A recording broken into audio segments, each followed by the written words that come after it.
every level of society. My victims are helpless. They cannot protect themselves against me because I have no name and no face. To track me down is impossible. The harder you try, the more elusive I become. I'm nobody's friend. Once I tarnish a reputation, it is never the same.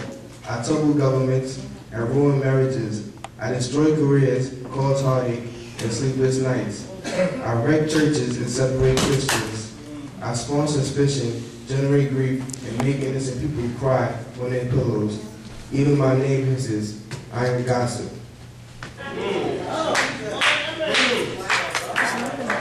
Ephesians 4:29, let no corrupt communication proceed out of your mouth, but that which is good to the use of edifying, that it may minister good to the hearers.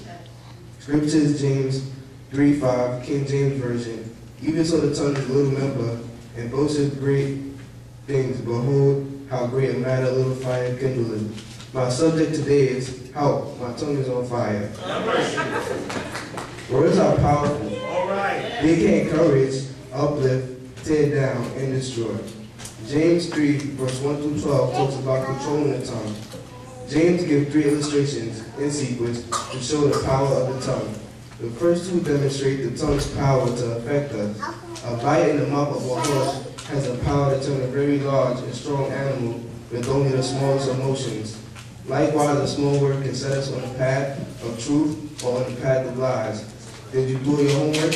A false yes can give you a night of freedom, but a semester of struggle. The tongue is like the rudder of a ship, steering a large vessel, even in the face of a mighty wind. A word of decision can chart our course, even in the face of pressure or temptation. Come on out and party with us. Your family can do without you for one night. A firm note, I haven't been home one night this week, I'm going to stay in.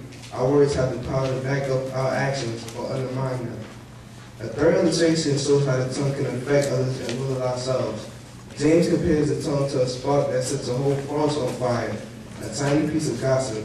Have you heard about the Kimball family? This can start a raging fire of hurt and damage. Remember that tiny word like, I forgive you, can start a holy fire of cleansing grace. James says the tongue is a fire. It has the power to corrupt our whole bodies. How often do we find ourselves having to follow through on a commitment or go somewhere without really thinking about the consequences? The 3 illustrations James gives contain an implicit message along with the obvious teacher of the power of the tongue. In each illustration, the tongue is only a tool. The question arises, who rides the horse? Who steers the ship? Who lights the fire? Yes, the tongue is a powerful force, but it is only a tool of the will. The tongue can be used for good or evil, depending on that one that uses it.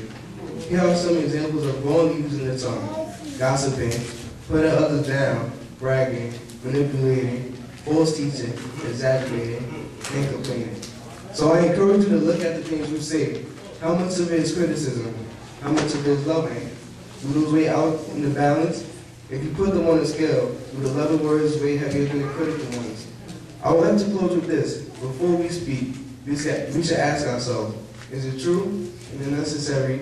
Is it kind? Thank you for your ears.